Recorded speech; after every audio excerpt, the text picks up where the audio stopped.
Seja jogando bola, praticando natação ou então fazendo coisas do dia a dia como mexer no celular, você sempre está tentando planejar os movimentos que você deve realizar. Mas claro que isso é muito rápido. Seu cérebro já consegue ter uma ideia do movimento que você deve fazer em alguns poucos segundos ou até em menos de um segundo. Mas como isso acontece? Como o cérebro sabe aquilo que a gente tem que fazer? E como somos capazes de fazer movimentos tão precisos como fazer uma cesta de 3 pontos ou tocar uma música do Beethoven no piano? É sobre isso que eu vou falar nesse vídeo.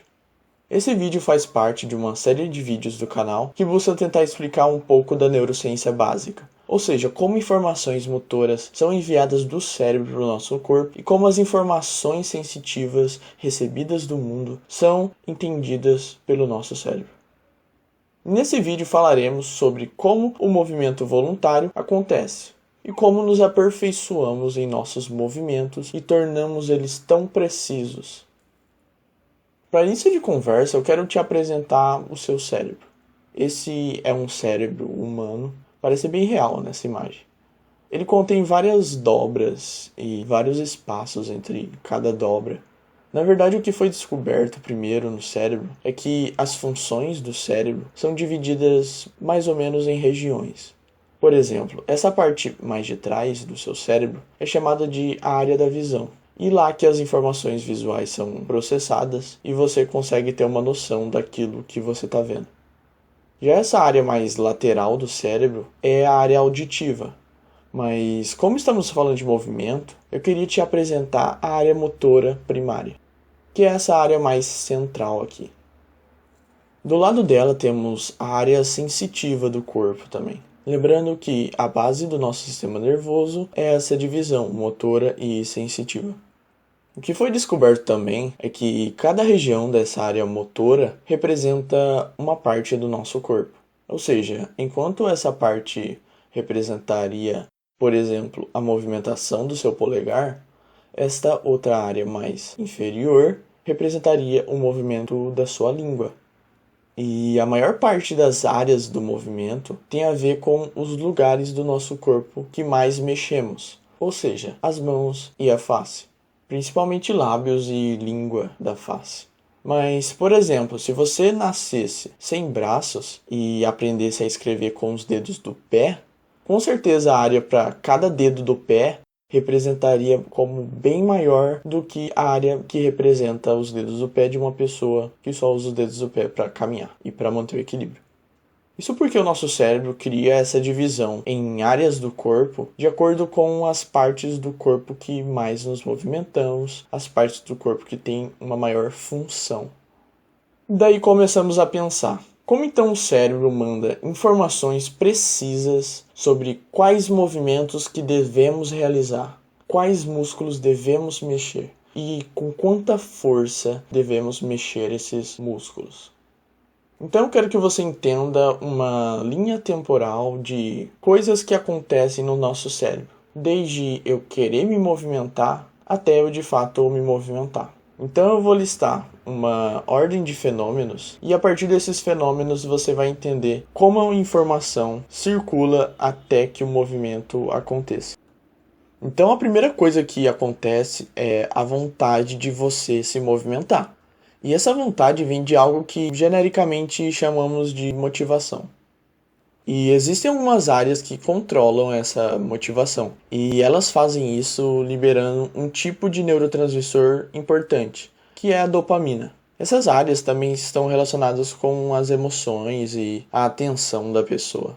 Então, assim que a pessoa tem motivação suficiente para que consiga realizar aquele movimento complexo, uma área do cérebro chamada de área motora suplementar é ativada. Imagina essa área como uma lâmpada. Enquanto a pessoa está planejando o que fazer de movimento e está com a intenção de se movimentar, a lâmpada está acesa, ou seja, aquela área está ativada. Então, aquela área é um sinal de que o movimento que está sendo planejado está prestes a acontecer, mas não vai acontecer ainda. A gente pode dar um nome para essa área e chamar de área de intenção de ação. Ou seja, enquanto a pessoa quer fazer um movimento, em algum momento essa área vai estar acesa.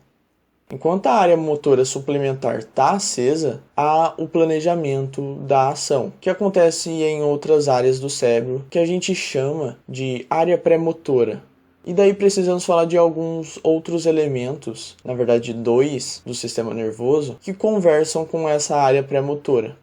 O primeiro elemento é o cerebelo.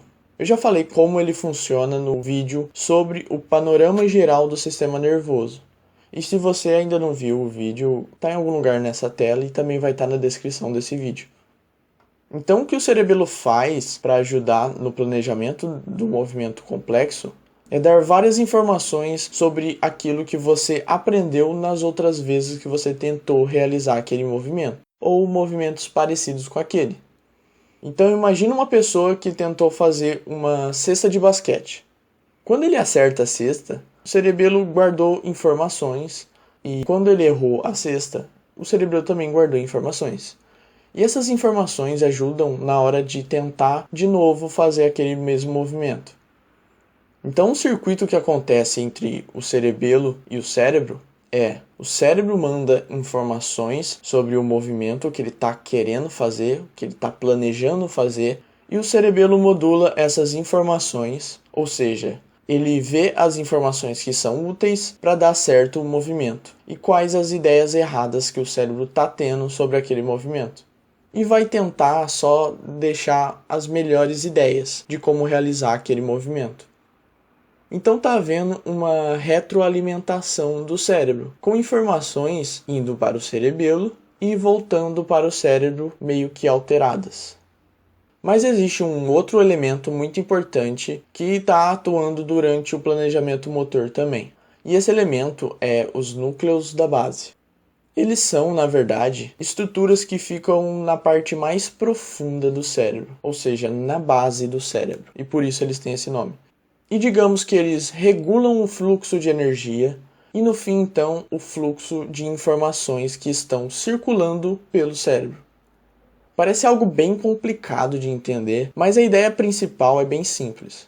Enquanto há uma conversa do cérebro com o cerebelo, onde o cérebro está pedindo conselhos para o cerebelo, há também uma conversa do cérebro com os núcleos da base.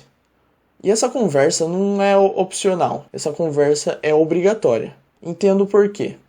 O cérebro manda informações para os núcleos da base. A primeira coisa que os núcleos da base fazem é sintetizar aquela informação. Então imagine que tem vários neurônios que trazem vários fragmentos de uma história para os núcleos da base, e o que os núcleos da base vão fazer é resumir essa história. E eles fazem isso por um motivo, que é o motivo principal dos núcleos da base, que é para que haja um melhor direcionamento da energia. Então imagine de uma maneira hipotética, só a título de exemplo, que vários neurônios trouxeram a ideia de que a pessoa tem que mexer o dedo indicador, o dedo médio, o dedo anelar e o dedo mínimo.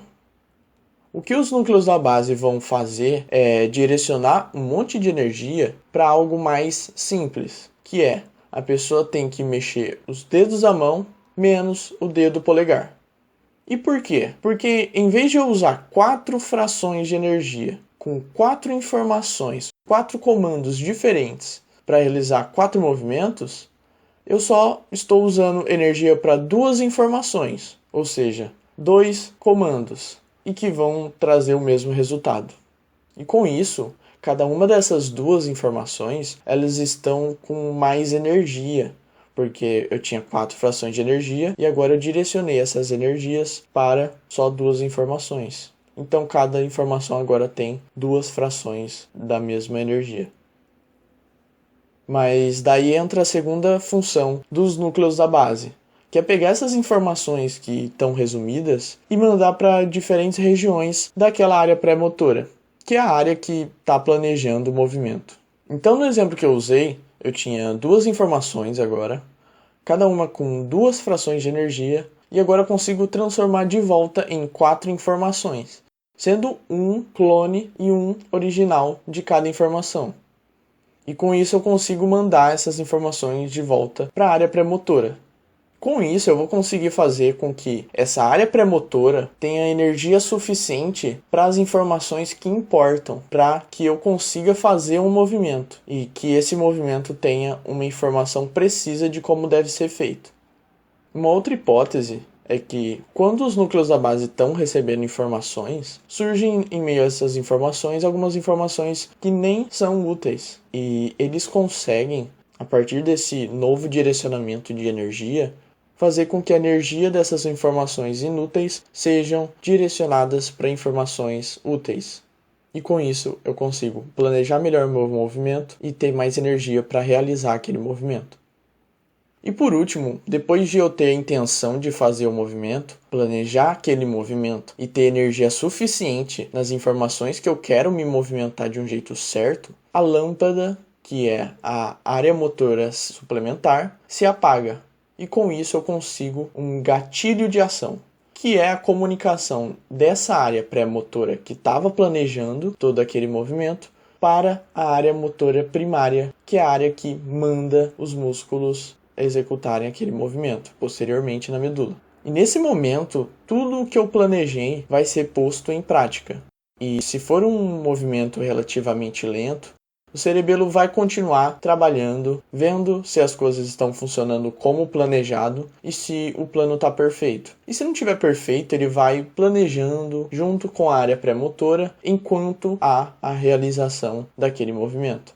E quando aquele movimento acabar, o cerebelo vai ver tudo o que foi realizado e quais os resultados daquele movimento. E vai guardar aquilo que pode ser útil para, na próxima vez que a pessoa quiser realizar aquele mesmo movimento, ele possa realizar de uma maneira melhor.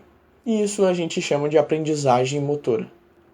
Então, esse é o motivo de grandes jogadores de basquete conseguirem tantas vezes e de maneira tão fácil acertar uma cesta.